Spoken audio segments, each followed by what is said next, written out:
नमस्कार, जन टीवी देख रहे हैं आप। मैं श्वेता शर्मा आपके साथ। खबरों की शुरुआत से पहले एक नजर डालेंगे अभी की हेडलाइंस पर। प्रदेश भर में बीजेपी मना रही संविधान हत्या दिवस। सीएम धामी ने आपातकाल को बताया तानाशाही का दौर। कहा तत्कालीन कांग्रेस सरकार ने अभिव्यक्ति की स्वतंत्रता का किया हनन।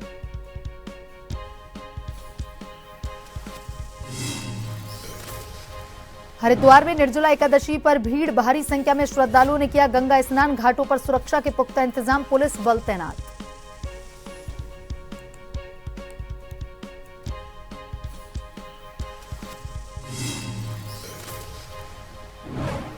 उत्तराखंड में आज पंजाब के निहंगों की बैठक। बॉर्डर पर आईटीबीपी और पीएसी के जवान तैनात। गाड़ियों की चेकिंग के बाद हो रही एंट्री।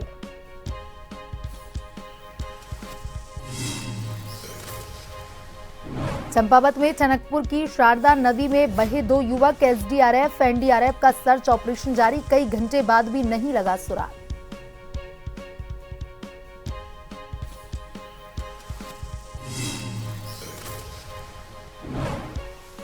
उत्तराखंड में 28 से 30 जून के बीच पहुंचेगा मानसून। आज के सभी जिलों में बारिश की संभावना। मैदानी इलाकों में बूंदाबांदी के आसार।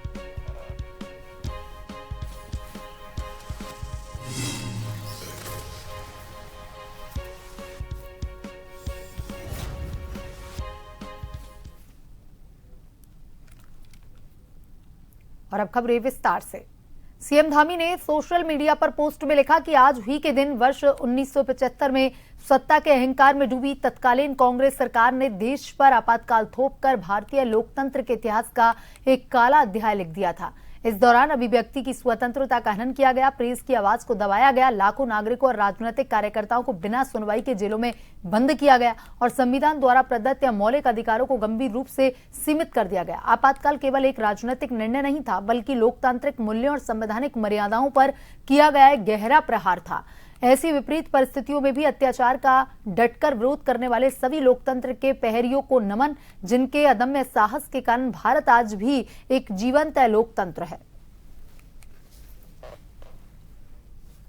देहरादून में बुधवार को मुख्यमंत्री आवास पर सीएम पुष्कर सिंह धामी से लोकसभा सांसद पूर्व केंद्रीय राज्य मंत्री अजय भट्ट ने शिष्टाचार भेंट की। इस दौरान दोनों के बीच विभिन्न समसामयिक विषयों पर चर्चा हुई।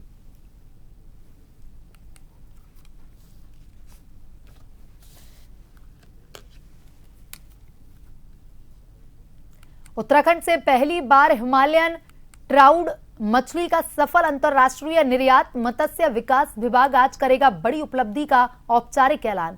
कैबिनेट मंत्री प्रेस वार्ता में साझा करेंगे निर्यात से जुड़ी महत्वपूर्ण जानकारी। सचिवालय स्थित मीडिया सेंटर में दोपहर 3 बजे होगी प्रेस वार्ता। राज्य की मत्स्य उत्पादन क्षमता को वैश्विक पहचान मिलने की दिशा में एक बड़ा कदम। स्थानीय मत्स्य पालकों और निर्यात क्षेत्रों को मिलेगा नया अवसर। हिमालयन ट्राउड के अंतर्राष्ट्रीय बाजार में पहुंचने से उत्तराखंड को नई पहचान।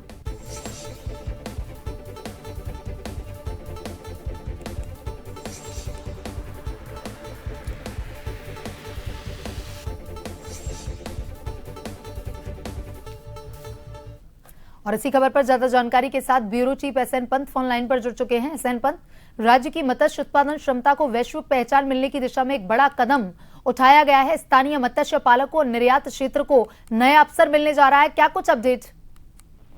बिल्कुल, आपको बताना चाहूंगा, उत्तराखंड सरकार लगातार हर संभव कोशिश कर रही है स्थानीय लोगों को किसी न किसी स्वरोजगार के साथ जोड़ा जाए, साथ ही साथ उनको कौशल विकास के जरिए तकनीकी प्रशिक्षण दिया जाए और उसके बाद प्रशिक्षित होने के बाद वो स्वावलंबी बन सके, अपना आर्थिक रोजगार स्थापित कर सके और 2-4 बेरोजगार प्रशिक्षित युवक युवतियों को रोजगार की स्थापना भी कर सके। और उसी कड़ी में उत्तराखंड ने मत्स्य पालन को लेकर के मत्स्य विभाग ने बाकायदा कई प्रकार के प्रयोग उत्तराखंड में किए थे। छोटे छोटे जल तालाब बना करके तैयार किए गए थे, उसमें अंशदान दिया गया। 90% राज्य सरकार ने वहन किया, 10% किसानों को वहन करने का अधिकार दिया गया। बैंकों की जो लोन गारंटी थी उसको लेकर सरकार ने अपनी भूमिका निभाई और बिना गारंटर के लोन देना शुरू किया, जिसका असर ये रहा है कि उत्तराखंड में ट्राउट फिश को लेकर के एक क्रांति सी पैदा हो गई है और लगातार तमाम लोग खासतौर पर पिथौरागढ़, बागेश्वर, चमोली, रुद्रप्रयाग, उत्तरकाशी, टिहरी या पौड़ी, इन क्षेत्रों में लोगों ने ट्राउट फिश पर काम करना शुरू किया। राज्य सरकार ने एक बाजार उपलब्ध कराने का प्रयोग किया। आईटीबीपी जो हमारी भारत तिब्बत सीमा पुलिस है, उनके जरिए कांटेक्ट करके उन तमाम किसानों की ट्राउट फिश को एक एग्रीमेंट के आधार पर न्यूनतम दरों पर खरीदने का आदेश जारी किया और करार किया। दोनों के बीच समझौता हुआ कि किसानों को बाजार उपलब्ध होगा।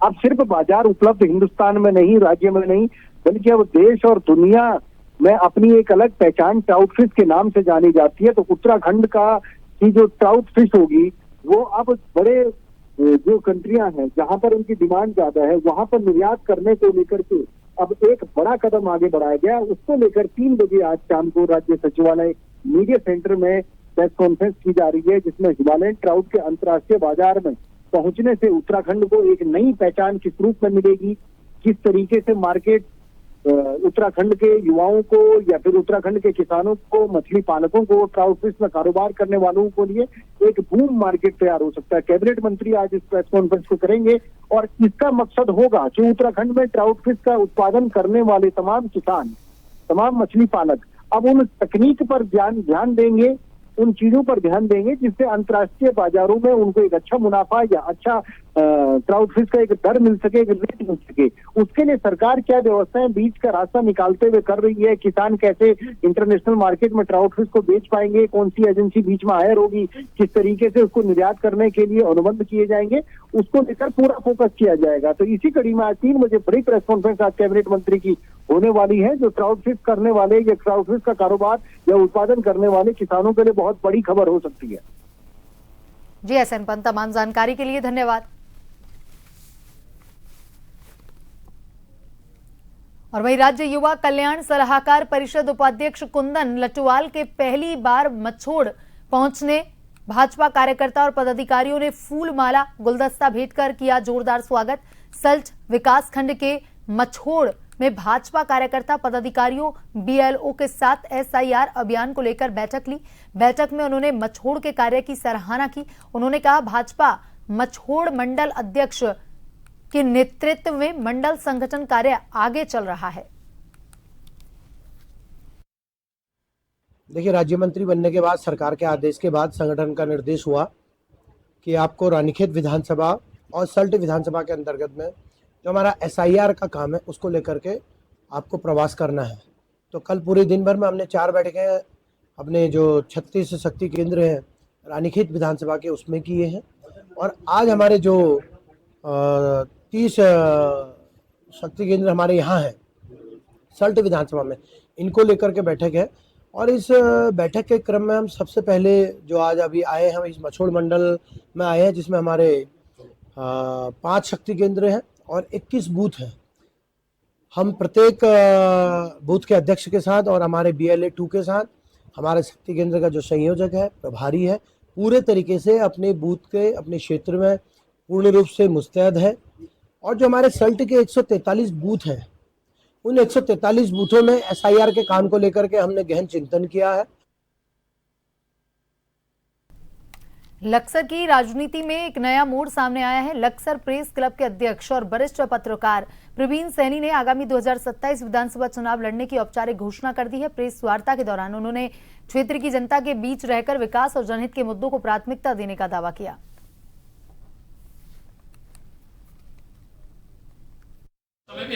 जो लक्सर प्रेस क्लब कार्यालय लेस पर एक बैठक का आयोजन किया गया था, उसमें चर्चा की गई थी कि लक्सर विधानसभा चुनाव लड़ने का जो तैयारी थी वो किस तरह से लड़ी जाएगी। जितने हमारे लक्सर क्षेत्र के पत्रकार साथी सम्मानित, सभी का आशीर्वाद प्राप्त हुआ है, सभी सहयोग की बात कही गई है, हर तरह से तन मन धन से सहयोग किया जाएगा। और जितने हमारे साथी हैं, इन्होंने चुनाव लड़ने के लिए मुझे कहा कि आप चुनाव लड़ो, हम आपके साथ हैं। इस बार हमारा जो अस्थाई निवासी होगा यहाँ का, वही चुनाव लड़ने जा रहे हैं। प्रवीण सैनी जी अस्थाई लोगों को पता होता है, वो जमीन से जुड़े हुए नेता हैं, उन्हें पता है कि किस तरह के लोगों को यहाँ की क्या दिक्कत है, व्यापारियों को क्या दिक्कत है, किसान को क्या दिक्कत है, मजदूर को क्या दिक्कत है, वो भली भांति इस चीज को जानते हैं। तो इसलिए उन्होंने ये सब चीज देखते हुए कि आते हैं वोट लेके चले जाए भोली भाली जनता को बेवकूफ बनाकर, तो इस बार ऐसा नहीं चलेगा। और सभी लोगों से हाथ जोड़ के अपील करता हूं कि प्रवीण सैनी जी को 2027 में भारी मतों से विजयी बनाएं। खानपुर विधानसभा क्षेत्र से पूर्व विधायक कुंवर प्रणव सिंह चैंपियन एक बार फिर से सुर्खियों में है। सोशल मीडिया पर वायरल हो रहे एक वीडियो ने नया विवाद खड़ा किया। वायरल वीडियो में चैंपियन एक युवक को अभद्र भाषा, आपत्तिजनक गालियां देते दिखाई दे रहे हैं, जबकि युवक उनसे माफी मांगता नजर आ रहा है। वीडियो के सामने आने के बाद मामला तूल पकड़ गया है। पीड़ित परिवार ने भीम आर्मी के कार्यकर्ताओं के साथ लक्सर कोतवाली पहुंचकर पूर्व विधायक के खिलाफ तहरीर दी, कानूनी कार्रवाई की मांग की। संगठन ने पुलिस प्रशासन को 3 दिन का अल्टीमेटम देते हुए चेतावनी दी है कि यदि निर्धारित समय के भीतर मुकदमा दर्ज कर कार्रवाई नहीं की गई तो एसएसपी कार्यालय पर बड़ा आंदोलन किया जाएगा। साथ में मैं भी साथ में गाड़ी में बैठा हुआ था। उन्होंने बहन की बहुत ही गंदी जो एक समझदार आदमी है वो इन गालियों को सुन नहीं सकता। पूरे समाज को मल्टे पर इस तरह के शब्द कहकर गालियां दी, जबकि हम उनसे खुद ये सोच रहे थे भाई चलो हम हाथ जोड़ लेंगे, माफी मांग लेंगे, लेकिन उन्होंने उसे नहीं समझा। उन्होंने गाली से छूट 3-3.5 मिनट उन्होंने गालियों की बहुत साथ रखी। ये पूर्व विधायक प्रणव जी का से जुड़ा हुआ मामला है। संजीव कुमार जी जो खिरडी के मुबारकपुर गांव से रहते हैं, उनके साथ में कोई गाड़ी को लेकर के एक विवाद हो गया था, जिसमें उन्हें लगा कि हाँ कुछ ऐसी घटना ना हो, तो उन्होंने प्रणव जी को फोन किया और फोन करने के बाद उन्होंने लगभग 3 मिनट 49 सेकंड का वो वीडियो है, लगातार वो माफी मांगते रहे और प्रणव जी के द्वारा दुनिया भर की गालियों की बौछार की गई, जातिगत टिप्पणी की गई और माताओं बहनों के प्रति जो अमर्यादित भाषा का प्रयोग किया गया है वो बेहद अपमानजनक है। और उसी संदर्भ में आज सभी लोग पीड़ित परिजन भी और अन्य समाज के और संगठनों के लोग आए हैं कि इसमें तत्काल अभियोग पंजीकृत होते हुए अनुशासनात्मक जो भी कार्रवाई है वो विधिक कार्रवाई करने का काम पुलिस प्रशासन करे। देखो, कुंवर प्रणव सिंह पूर्व विधायक रह चुके हैं, लेकिन उनकी मानसिकता से लगता है कि वो विधायक नहीं रहे और उन्होंने जो समाज के साथ में अभद्रता की है, जो पूरे समाज को गाली गलौज की है, उन्होंने माँ बहनों को गाली गलौज किए, ये मामला संजीव का नहीं रहा अभी, यह मामला पूरे समाज का हो चुका है और हमने कोतवाली में आज प्रार्थना पत्र दे दिया है और इसमें कोतवाल साहब भी का आश्वासन है कि जल्दी कार्रवाई करेंगे। हमारी सिर्फ एक ही मांग है कि 3 दिन के अंदर अगर गिरफ्तारी होती है उसमें ठीक है, नहीं तो भीम आर्मी कोई कमजोर संगठन नहीं है, एक बड़े स्तर पर समाज इतना बड़ा फैला हुआ है, इसमें गिरफ्तारी कराया करेगा और बहुत बड़ा आंदोलन का नाम है एसएसपी कार्यालय पर होगा, जहां पर कुंवर प्रणव सिंह की गिरफ्तारी वहीं से ही होगी। उत्तराखंड में आज पंजाब के निहंग सिखों ने एक बड़ी सभा बुलाई है। हालांकि यह सभा क्यों और किस उद्देश्य से बुलाई गई है इसकी आधिकारिक जानकारी अभी सामने नहीं आई, लेकिन रुद्रप्रयाग के नगरासू स्थित गुरुद्वारा साहिब में पंजाब से आए निहंगों ने सोमवार को इसकी जानकारी दी थी। सभा को देखते हुए देहरादून पुलिस ने उत्तराखंड की सीमाओं पर सुरक्षा बढ़ा दी। किसी भी तरह की अप्रिय स्थिति से निपटने के लिए हिमाचल प्रदेश सीमा आईटीबीपी, पीएसी और पुलिस बल की तैनाती की गई है। मामले को देखते हुए उत्तराखंड सरकार ने शांति व्यवस्था बनाए रखने के लिए कई कदम उठाए हैं। प्रशासन को स्थिति शांतिपूर्ण बनाए रखने और मामले के समाधान करने के निर्देश दिए गए हैं। रामनगर में अवैध अतिक्रमण और बिना अनुमति किए जा रहे निर्माण कार्यों के खिलाफ प्रशासन ने सख्त रुख अपनाया। उपजिलाधिकारी गोपाल सिंह चौहान ने खताड़ी क्षेत्र में नजूल भूमि पर चल रहे एक अवैध निर्माण को मौके पर पहुंचवाकर रुकवा दिया। एसडीएम ने नगरपालिका और विकास प्राधिकरण को भी कार्रवाई के निर्देश देते हुए पूरे नगरपालिका क्षेत्र में अभियान चलाने के आदेश दिए हैं। उपजिलाधिकारी गोपाल सिंह चौहान ने बताया कि इन दिनों प्रशासन विभिन्न राजस्व और भूमि संबंधी मामलों को लेकर लगातार फील्ड में निरीक्षण कर रहा है और इसी दौरान उन्हें जानकारी मिली कि खताड़ी क्षेत्र से नजूल भूमि पर बिना किसी वैधानिक अनुमति के निर्माण कार्य किया जा रहा है। सूचना मिलने पर वह स्वयं मौके पर पहुंचे और जांच की। जांच के दौरान पाया गया कि संबंधित निर्माणकर्ता ने ना तो भूमि के संबंध में आवश्यक एनओसी प्राप्त की थी और ना ही नगरपालिका अथवा अन्य सक्षम प्राधिकरण से भवन निर्माण का नक्शा पास करवाया था। इसके बावजूद निर्माण कार्य तेजी से चल रहा था। नियमों का उल्लंघन पाए जाने पर एसडीएम ने तत्काल निर्माण कार्य बंद करवाने के भी निर्देश दिए। देखिए, वैसे तो जैसे हम लोग आजकल एसआईआर के काम में फील्ड में हैं और जो नगरपालिका क्षेत्र है वहाँ पे जहाँ तहाँ बिना परमिशन के, बिना नक्शा पास कराए, बिना कोई अनुमति के निर्माण चल रहे हैं। तो आज मैं खताड़ी साइड गया था तो वहाँ पे नजूल की ज़मीन है और उस पर निर्माण चल रहा है बिना कोई एनओसी के, बिना कोई नक्शा पास कराए। तो मैंने उस काम को रुकवा दिया है और जो ईओ साहब है, ईओ साहब को मैंने बता दिया है कि नजूल के कस्टोडियन नगरपालिका है और नगरपालिका की जिम्मेदारी है कि नगरपालिका क्षेत्र में नजूल के ज़मीन पे कोई निर्माण नहीं होना चाहिए जब तक वो फ्री होल्ड नहीं होता है, और फ्री होल्ड कराने के बाद उसको अपना नक्शा पास कराना चाहिए। नक्शा पास कराने के बाद ही वो निर्माण कर सकता है। इसके अलावा मैंने प्राधिकरण को भी बता दिया है, जेई से भी मेरी बात हुई थी, उनको लोकेशन में भेज दिया है, उनको भी मैंने बोला है कि इनके खिलाफ कार्रवाई करो। तो मैंने दोनों डिपार्टमेंट्स को बोल दिया है और ईओ को स्पेशली मैंने बोला है कि आप पूरे नगरपालिका क्षेत्र में अभियान चलाएंगे। अगर कोई अवैध जिलाधिकारी मयूर दीक्षित के निर्देश पर हरिद्वार में परिवहन विभाग ने ई रिक्शा डीलरशिपों के खिलाफ विशेष जांच अभियान चलाया। सहायक संभागीय परिवहन अधिकारी निखिल शर्मा और नेहा जहां के नेतृत्व में जगजीतपुरा क्षेत्र में संचालित विभिन्न डीलरशिपों का निरीक्षण किया गया। जांच के दौरान ट्रेड सर्टिफिकेट, अग्रिम कर भुगतान, अन्य वैधानिक दस्तावेजों की पड़ताल की गई।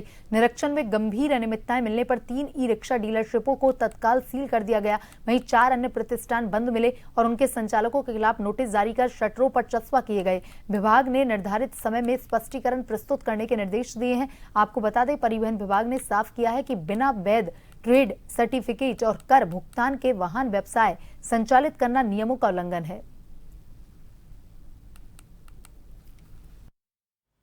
देखिए, जिलाधिकारी महोदय के निर्देशों के क्रम में हमारे यहाँ जितने भी ई रिक्शा डीलर हैं उनकी जांच की कार्रवाई की गई थी। उनके डीलरशिप्स की और उनके ट्रेड सर्टिफिकेट जांचे गए। उनके द्वारा जो एडवांस टैक्स पे किया जाता है वो जांचा गया।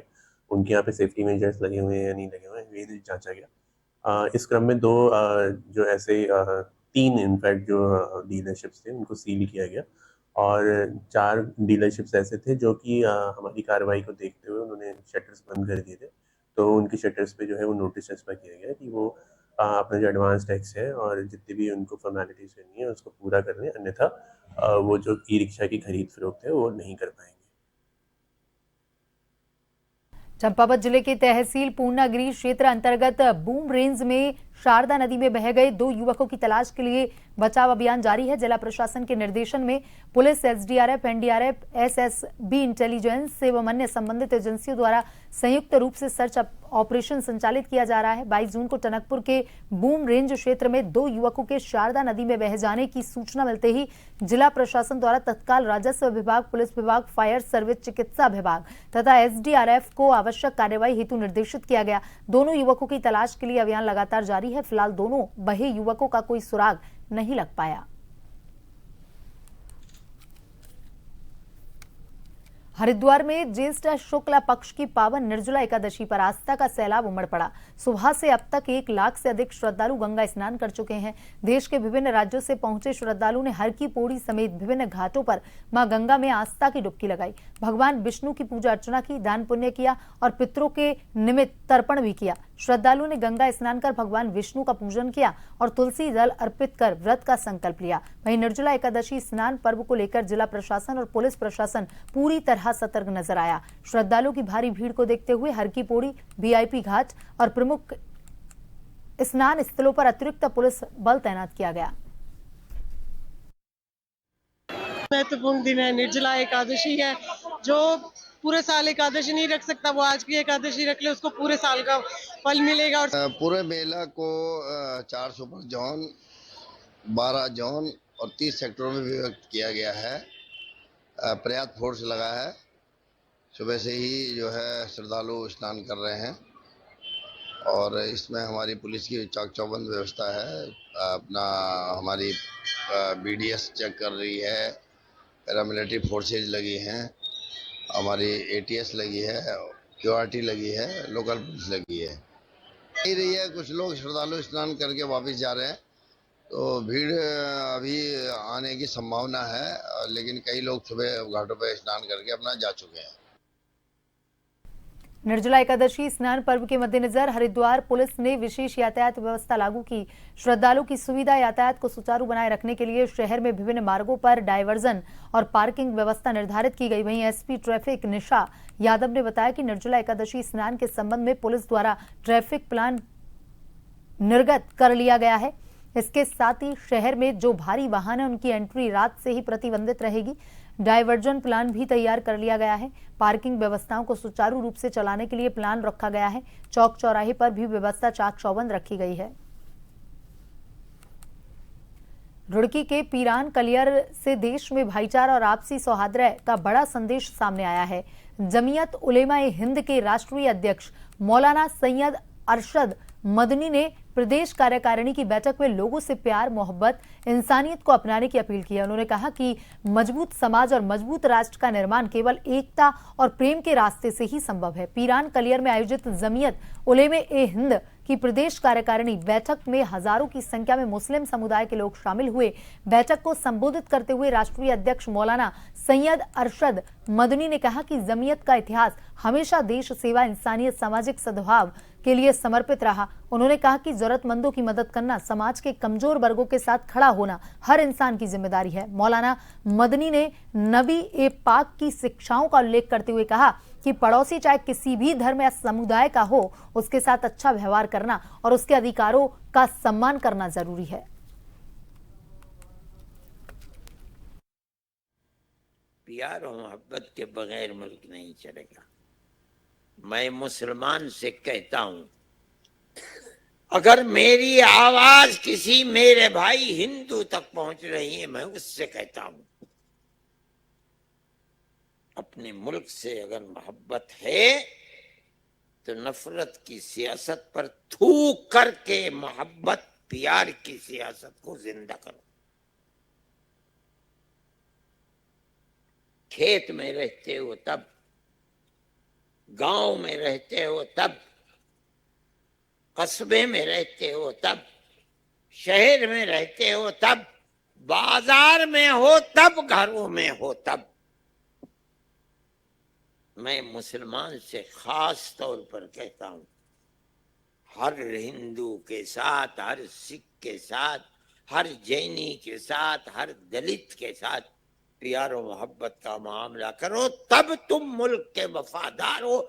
जो नहीं करता वो वफादार नहीं है। मानसून शुरू होते ही कॉर्बेट टाइगर रिजर्व में वन्यजीवों की सुरक्षा और जंगल की निगरानी बढ़ा दी गई। कॉर्बेट प्रशासन ने अवैध गतिविधियों पर रोक लगाने और संवेदनशील क्षेत्रों पर नजर रखने के लिए विशेष मानसून गश्त अभियान शुरू किया है। देखिए खास रिपोर्ट। मानसून के दौरान उत्तराखंड का कॉर्बेट टाइगर रिजर्व पर्यटकों के लिए बंद रहता है, लेकिन नेशनल पार्क के कर्मचारियों को इस दौरान आराम नहीं मिलता। टाइगर रिजर्व के अधिकारियों ने एक सालाना अभियान शुरू किया है। इसका नाम ऑपरेशन मानसून है, जिसपे रिजर्व और उससे सटे कालागढ़ डिवीजन में कड़ी निगरानी रखी जाती है। इस अभियान का मकसद ये पक्का करना है कि शिकारी खराब सड़कों और सीमित कनेक्टिविटी का फायदा उठाकर शिकार या दूसरी गैरकानूनी गतिविधियां न कर सकें। देखिए, जैसे ही मानसून शुरुआत होता है, जो कि हम मानते हैं कि 15 जून से मानसून सीज़न शुरुआत हो जाता है, हमारे एक ऑपरेशन मानसून चलाया जाता है। इसका मुख्य उद्देश्य ये है कि बारिश के समय जो सारे हमारे रास्ते हैं वो टूट जाते हैं, जो हमारी चौकियाँ उनका कनेक्ट टूट जाता है, तो पेट्रोलिंग एक बहुत महत्वपूर्ण बन जाता है इसमें, ताकि कोई भी शिकार की या कोई ऐसी घटना जो है वो ना हो पाए। इसके अंतर्गत हमारे जो समस्त कर्मचारी हैं वो बेसिकली पैदल पेट्रोलिंग इस पूरे क्षेत्र में करते हैं। अगर मैं सिर्फ नेशनल पार्क की बात करूं तो यहाँ कम से कम रोज़ 120 से 150 किलोमीटर तक की गश्त जो होती है हमारे कर्मचारियों द्वारा की जाती है। वैसे ही जो कालागढ़ डिवीज़न है उसकी जो 6 रेंज है उनमें भी लगातार गश्त की जाती है। इन गश्त के दौरान हमारे जो ATVs हैं, ऑल टेरेन व्हीकल्स हैं, हमारे जो हाथी हैं, हमारे ड्रोन्स हैं, इन सब का भी इस्तेमाल उसमें किया जाता है। मानसून के दौरान नेशनल पार्क के जंगल फिर से हरे भरे हो जाते हैं। वन्यजीवों में प्रजनन की गतिविधियां भी बढ़ जाती हैं। रिजर्व की समृद्ध जैव विविधता की सुरक्षा के लिए पूरे मौसम में कड़ी निगरानी, नियमित पेट्रोलिंग और स्पेशल रिस्पांस टीमें अलर्ट पर रहेंगी।